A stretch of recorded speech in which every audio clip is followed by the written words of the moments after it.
اسرائیل کا تہران پر حملہ، ایرانی مشیر قومی سلامتی علی لاریجانی کو شہید کرنے کا دعویٰ۔ اسرائیلی وزیر دفاع نے کہا گزشتہ رات کے حملے میں علی لاریجانی کو ختم کر دیا۔ اسرائیلی فوج کا پاسداران نے انقلاب کی بسیج فورس کے کمانڈر غلام رضا سلیمانی کی بھی شہادت کا دعویٰ۔ ایرانی سرکاری میڈیا کی تردید، علی لاریجانی کا ہاتھ سے لکھا پیغام جاری کر دیا۔ اسرائیلی میڈیا کے مطابق علی لاریجانی کے شہید یا زخمی ہونے کے بارے میں فوری واضح نہیں ہو سکا۔ ادھر کرج، شراز سمیت متعدد شہروں میں بمباری، بیرونی جارحیت کے خلاف مختلف شہروں میں احتجاج، عوام کی بڑی تعداد کی شرکت، انتقام کے نعرے۔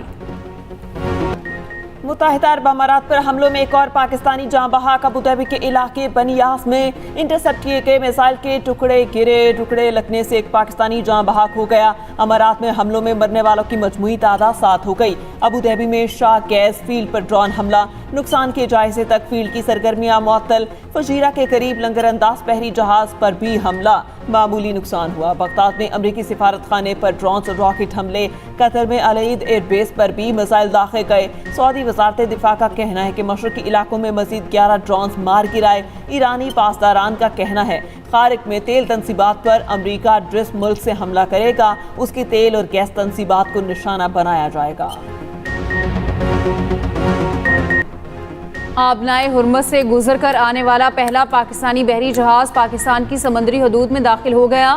ایم ٹی کراچی کل کراچی کی بندرگاہ پر لنگر انداز ہوگا۔ جہاز میں 8 کروڑ لیٹر خام تیل موجود۔ ایم ٹی کراچی کو ایرانی حکام نے آبنائے ہرمز سے گزرنے کی خصوصی اجازت دی تھی۔ پاکستان نیوی نے ایم ٹی کراچی کو سمندری تحفظ فراہم کیا۔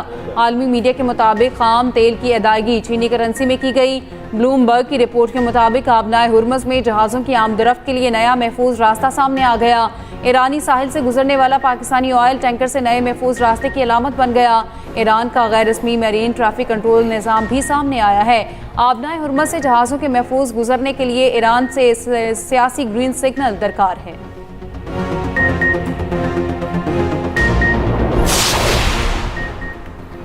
ایران نے مشکل حالات میں ٹرانزٹ تجارت کے لیے پاکستان کو مکمل سہولت فراہم کی۔ پاکستان بھی تہران کے ساتھ بھرپور تعاون کر رہا ہے۔ ایران میں پاکستانی سفیر مدثر ٹیپو کا کہنا ہے کہ پاک ایران زمینی سرحدیں بہترین طور پر کام کر رہی ہیں۔ مختلف سرحدی مقامات پر گرین چینلز فعال ہیں۔ گرین چینلز دونوں جانب اشیاء کی تیز تر نقل و حمل میں مدد کر رہے ہیں۔ آبنائے ہرمز کھلوانے میں مدد نہ دینے پر ٹرمپ اتحادیوں سے ناراض۔ کہا ہم نے نیٹو اتحادیوں پر اربوں ڈالر خرچ کیے، ہمیں ضرورت پڑی تو سب بھاگ گئے۔ برطانیہ نے بھی مایوس کیا۔ برطانوی وزیر اعظم کو بتا دیا کہ جنگ جیتنے کے بعد آپ کے جہازوں کی ضرورت نہیں، 40 سال سے آپ کی حفاظت کر رہے ہیں، ہم نے انہیں خوفناک بیرونی خطرات سے بچایا، آپ اس جنگ میں شامل نہیں ہونا چاہتے۔ چین کا دورہ 1 مہینے کے لیے ملتوی کرنے کی درخواست کی ہے۔ چین کا دورہ کرنا چاہتا ہوں لیکن مجھے امریکہ میں موجود رہنا پڑے گا۔ اوول آفس میں میڈیا سے گفتگو میں اتحادیوں سے شکوہ کیا کہ آبنائے ہرمز کھلوانے کے لیے پھر دوسرے ممالک سے مدد کی اپیل۔ ٹرمپ کی ایرانی جزیرے خارق پر تیل تنصیبات کو پھر نشانہ بنانے کی دھمکی۔ کہا جنگ کب ختم ہوگی کچھ پتہ نہیں لیکن جلد ختم ہو جائے گی۔ اصل میں ایران کے پاس مذاکرات کے قابل قیادت ہی نہیں بچی۔ میرا خیال ہے نیا ایرانی سپریم لیڈر بھی زندہ نہیں۔ اتحادیوں کا آبنائے ہرمز کھلوانے کے لیے ٹرمپ کی مدد سے صاف انکار۔ برطانیہ اور دیگر ممالک کے بعد یورپی یونین کا بھی خلیج جنگ میں شمولیت سے انکار۔ وزراء خارجہ کے اجلاس کے بعد فیصلہ کیا گیا کہ یورپی یونین آبنائے ہرمز میں کسی بھی آپریشن میں حصہ نہیں لے گی۔ کشیدگی کم کرنے کے لیے سفارتکاری بہترین راستہ ہے۔ امریکہ کے سب سے بڑے اتحادی برطانیہ کا ایران جنگ کا حصہ بننے سے صاف انکار۔ وزیر اعظم کیئر سٹارمر کا جنگ کے فوری خاتمے پر زور۔ کہا آبنائے ہرمز کا کھلنا آسان کام نہیں۔ برطانیہ، آسٹریلیا، جاپان، جنوبی کوریا اور فرانس کی امریکی صدر کو نہ۔ جرمنی، یونان اور اٹلی کا بھی ٹرمپ کی مدد سے انکار۔ چین نے بھی کوئی جواب نہ دیا۔